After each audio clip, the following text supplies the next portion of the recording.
kapobre, yung niluto kong ampalaya, pinakita ko na yung tapos na yan. Ang sarap-sarap, oh, gandang tingnan.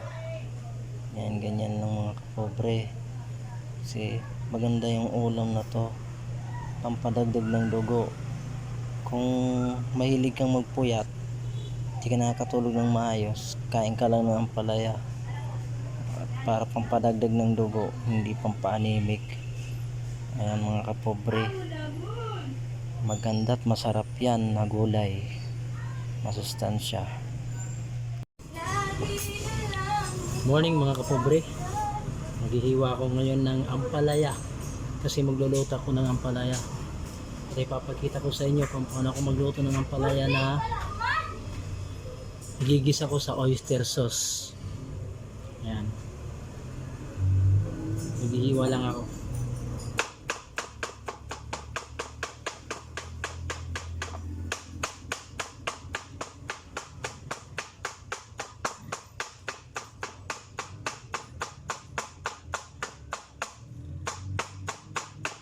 Kailangan kasi pino yung pagkahiwa kasi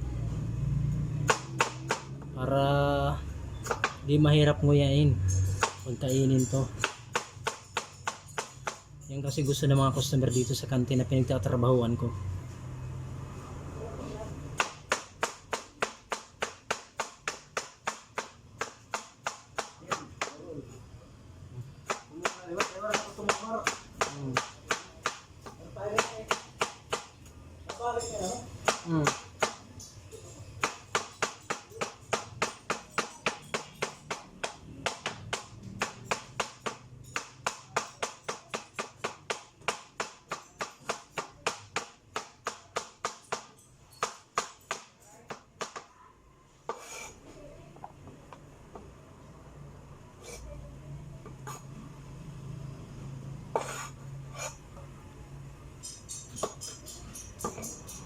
Ayan na mga kapobre, tapos na po. Kumusta po kayo lahat dyan? Magandang umaga. Halina't sabayan niyo ako para magluto nito. Let's go! Magpapainit na tayo ng kawali.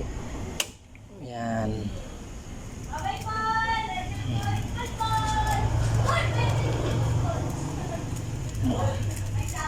Siyempre meron tayong bawang at sibuyas, tapos mantika. Ilalagay tayo ng konting mantika, konti lang mga kapobre. At syempre ilalagay natin yung ating bawang.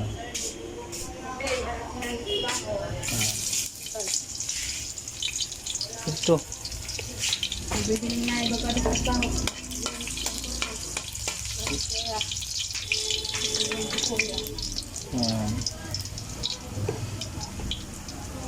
tapos ang ating sibuyas.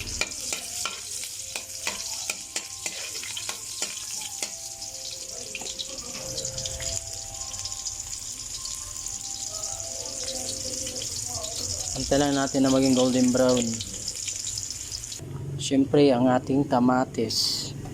Hilaw pa nga yung ating kamatis mga kapobre, kasi doon lang to natin nakuha sa bakuran tanim namin, kasi makatipid-tipid na rin. Pag may itinanim, may aanihin, di ba mga kapobre? Ayan, kamatis. Haluin lang natin mga kapobre.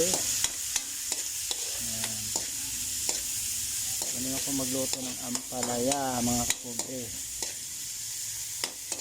At hindi siya mapait mga kapobre yung pagkaluto ko ng ampalaya.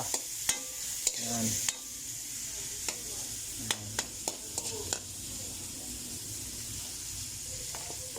Palambutin lang muna natin yung ating kamatis bago natin ilagay yung ating ampalaya.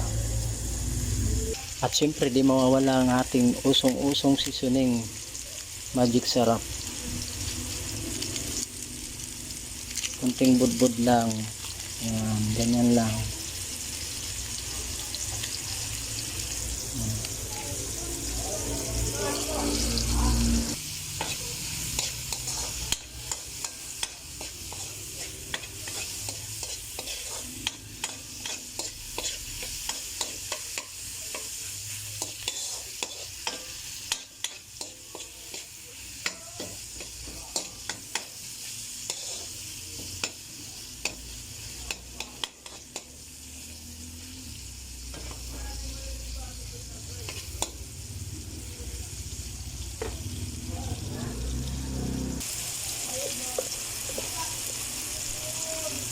Pamintang durog.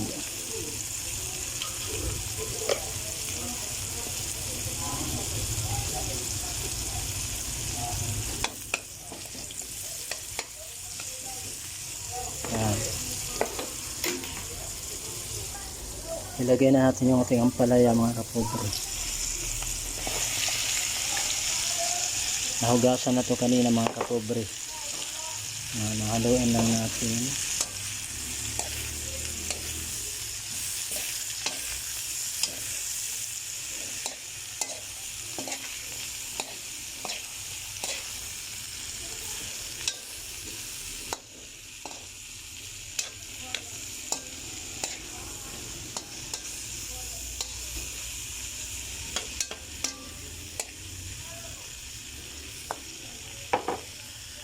Malagay tayo ng konting tubig.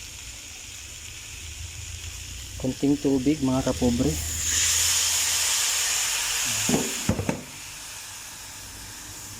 Of course, ang ating Maggi's oyster sauce.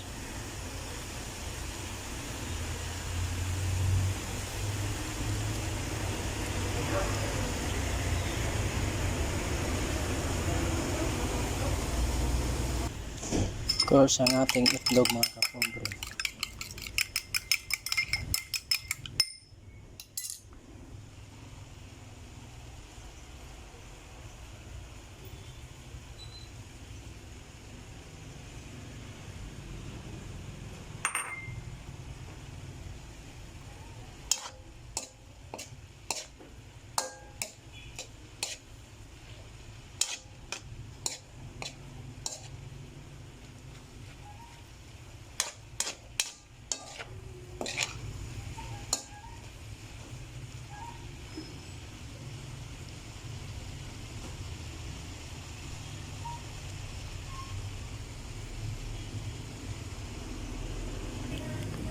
Ayan mga kapobre, luto na nga ang ating ampalaya.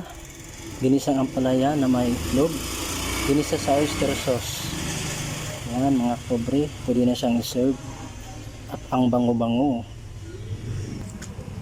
Okay mga kapobre, maraming salamat po sa panonood ng video ko, sa pag-like and share.